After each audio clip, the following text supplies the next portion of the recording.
I just got stood up on a Hinge date. Well, he canceled like an hour before the date. And that's fine. Then you didn't get stood up. He canceled an hour before? That's not. That's not a definition of stand. No, that's not. Stood up is when you show up. The dude says, "I'm going to be there," and he never shows up. If you get canceled on an hour before, that's not being stood up. Sometimes he flaked. Things come up. He maybe flaked. Maybe he got cold feet. I would wish that the motherfuckers who stood me up at least would have given me a 1 hour courtesy. Because there ain't nothing fucking worse than showing up to a bitch, expecting something to go well, and just being left in the dark. You sitting there for 40, 50, 1 hour. Is this bitch ever showing up? So, you didn't get stood up. But I just want to start though. Let's keep watching. Yeah. You know what? I'd rather not go anyway. So I'm at Sonic, and That's cap. That's cap. Listen. Man canceled on you, you butthurt about it. You don't have to come up after the fact, but try to. It's like the dudes who be like, "Hey, what up, ma? I'm not interested." Well, you ugly yet anyway, bitch. Like, it's the same thing. That's not what it is. What is it? What is it? I just got stood up. He canceled an hour before, so I don't care. I'd rather not go anyways. Anyways, I'm at Sonic eating my emotions. Yes. Yes. Out of all the places you went to no, but now you're eating. You want that dopamine rush from the fast food. It's fine. I get it. Yeah. Boo boo honey chicken cherry chow honey bun bunch. I get it, but no, the I don't care part. Yeah, I don't care. So I'm gonna go to Sonic after and do a whole ass video on it. No. Say you do care. No. You give a shit. You care. You give a shit. They're never gonna know this song. It doesn't matter. All my Haitians know. It's a remix. Yeah. all right, I got my blast. Everything is okay now. But here's my question. Maybe somebody can answer this. Why do men ask you out, pick the time and the place, and then cancel? Like, why ask me in the first place if you didn't want to go? Because sometimes things that happen ain't about you. It ain't. A cancellation ain't about you. It's fucked up what I'm about to say. You're actually not that important that it's gonna be about you. Specifically. It's not you. It's not because something's happened to you. Weird formulation of words. You know my the way I speak and everything and stuff. It's not because something happened to you that it happens at you. That it's directed to you. You understand? Someone canceling on you, you don't take that personal because, oh my God, why did he do that? Man, always, no, people cancel. It happens. They cancel. That's it. Now what you have to do is, if they always cancel on you, then the common denominator, then it's you. Then it's absolutely you. Yeah. This is a one-time thing. What? Yeah. All right, I'll give you the multiple reasons. Reason one, sometimes something just happens and it comes up. That happens sometimes. All right. So sometimes you need to cancel. Reason two, that someone might ask you out and then end up canceling. They get cold feet. Maybe they're not over an ex. Maybe they got emotional stuff going on. Maybe they fucked up in their head. It happens. People lack confidence sometimes. They want a date, but then they realize, like, yo, I'm not really. Still not about you. Go ahead. And then option three, which is like generally most of the time, right? Because what, you're a young woman, you probably saw a guy, you thought he was really cute. Guess what?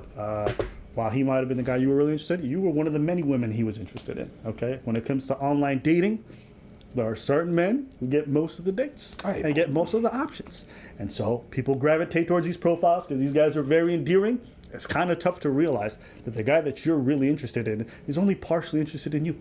And when you're an option amongst many, well, you get treated as disposable because you literally are. And so when people sit there like, why would a guy ask me out and then not?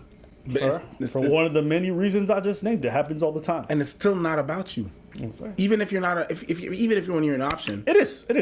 Basically, you're not that important. It is about you. You're not that girl. Because let me tell you something. There's a level to who gets passed on, right? Yeah. Generally, here's what it comes down to. The difference between your standards and what you can command out there. Meaning, right? If you're a 10 out of 10 woman, okay, hypothetical, and the dude's like just a regular Joe Blow, he not canceling on you. He'll cancel his family before he cancels on you. You know what I'm saying? Right. He'll cancel his job. He'll cancel his bank account. Bitch, what you want? I'll pay for anything. Yeah. Simp. You get what I'm trying to say? Yeah. To some degree, it is about the ladies. They understand that, right? They feel what you're saying. undesired in a lot of these I circumstances see what because, you're like, saying. yo, what the fuck's going on? So it really comes down to what can you command and what are you asking for? Like, what do you have to offer? What can you command, right? Because and there's nothing wrong. I'm not telling people to change their standards. That's what I'm trying to say. I just know that if I go after a super hot woman who's got a popping Instagram or whatever it might she be, can right? cancel on your ass. Because she got other dudes in the got DM fly. options. I'll fly you to Ibiza. Ibiza. Huh? I'll fly you away. So you disposable. So folks, Is that what online dating does right now? Make people more disposable? online dating is just a tool that lets you market yourself to more people, right? Back in the day, If you have something to market. if you were really attractive and you were popular, You didn't people were disposable. Yeah. It just amplifies what already exists. You get what I'm trying to say? I see you. Popular people back in the day had all these women going after them. They ignored people. It's like, it is what it is. There was a role such as the popular guy or the popular girl. Yeah, and they would smash a girl and just not talk to her ever again. Yeah. Same idea, same So same. they could. Same. I see. Same. So when people sit there and they're like, I don't get why somebody, it's like, I think deep down you know. Deep down you know the answer. It's just too much of an ego blow to like have to admit it. And so that's why I always tell people to not, when they go into dating, not to take everything so personal, not to get so overly invested that your self-esteem gets shattered every time. You know, someone got mad at me one time because I said that. But it's like, as a guy, if you're just starting to date and you're trying to figure it out, the worst thing you could do is just zone in on one girl and put all your focus on that.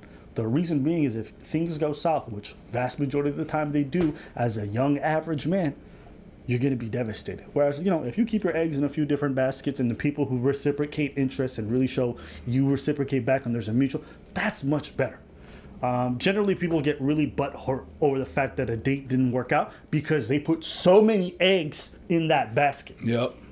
I don't know how many dates this girl's been on. I don't know how much they've invested in each other, so I can't really say her specifically. But yeah, I see dudes like, man, I was so excited. What was it? The first one? It's like, chill. Calm down. It's one date. Chill. You guys haven't even met each other. You don't even know you're out. Judging by how butthurt you are over this, I can put tell too you much. were way more invested in this Than than she was. probably she was. Absolutely. Which is always an issue because, like, most people take it as a red flag. If you are so invested in someone you've not even met. Yeah. No, man. Like, how do you like me this much? It's like you can't say. How do you want to You see me? You can't say on the first date, "I love you." Oh, That'd be weird. Oh, you can, and people do. I know. But Shit. that's a red flag. It's exactly what you're saying. I agree. It's a red flag because how? It's like, bitch, you don't know me. How? So it makes people suspicious of you. I just want to say, It's just like talking about kids on the first date. I mean, you can. I've definitely talked about kids on the first. Oh, I wouldn't. Yeah, you can talk about So politics. do you want kids? It's how you say. Do you want kids with me? It's see, that's different. That's different. I don't think there's anything wrong about asking, like, what do you think about marriage? Is that something you're interested down the line? Yeah. Versus I'd be like, so when you get married or putting the pressure on, people feel the difference. Yeah. So I think you can talk about these things. It's just how you broach it. Absolutely. But anyways, you know, something say difference between saying, yeah, I'm interested in falling in love and I love you. Whoa. Most girls, if you sat down with them, you said, I'm interested in falling in love again. They'd be like, that's awesome. That's awesome. I love you. Woo! He's gonna cut me up and turn me into a lampshade. You know what I'm saying? Like, we don't know. So anyways, let's know what you guys think.